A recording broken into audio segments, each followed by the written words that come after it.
ang sentro ng komersyo at tahanan ng mga naglalakihang negosyo ng ating bansa. Sino ang mag-aakala na ganito na ito kaunlad?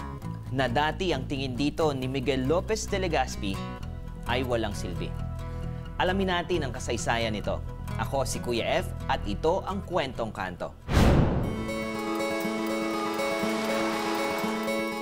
Mula sa mga malalaking gusali, kaling hindi nauubusan ng sasakyan, at mga taong naka-corporate attire.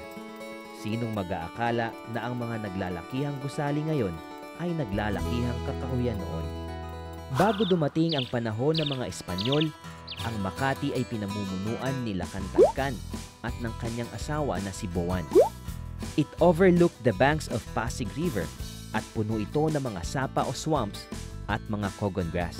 Ang unang nakadiskubre sa Makati ay walang iba kundi si Miguel Lopez de Legazpi, ang kauna-unahang gobernador general ng Pilipinas.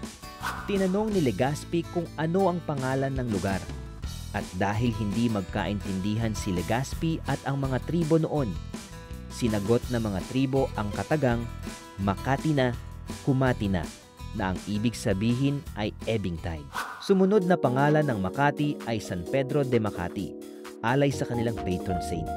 Noong 1890 naman, ang San Pedro de Makati ay dineklara bilang isang pampublikong syudad ng Maynila. Pagkatapos naman ng Filipino-American War noong 1900, ang Makati ay sumailalim sa isang municipal president. Isinama naman sa probinsya ng Rizal ang San Pedro de Makati under the Philippine Commonwealth Act No. 137 noong June 11, 1901.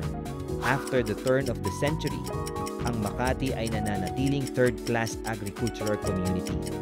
Ang pangunahing ikinabubuhay ng mga tao ay ang pag-cultivate ng bigas at horse fodder. February 28, 1914, pinaikli ang pangalang San Pedro de Makati at ginawa na lamang itong Makati. Noong 1930s naman, binuksan ang kauna-unahang airport sa Pilipinas, ang Nilsson Airport. Ito ngayon ang Ayala Triangle. Ang kauna-unahang centralized community ay na-establish noong 50s.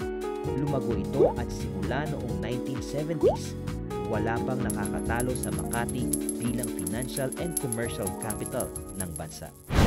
Mula sa simpleng pamumuhay, ngayon ay nasa magarbong estado na ang Makati. Marahil ang syudad na ito ang pwedeng sumimbolo ng pagiging maunlad ng isang Pilipino o ng bansa. Huwag lang kakalimutan ang pinagmulan. Ako si Kuya F at hanggang sa susunod na Kwentong Kanto.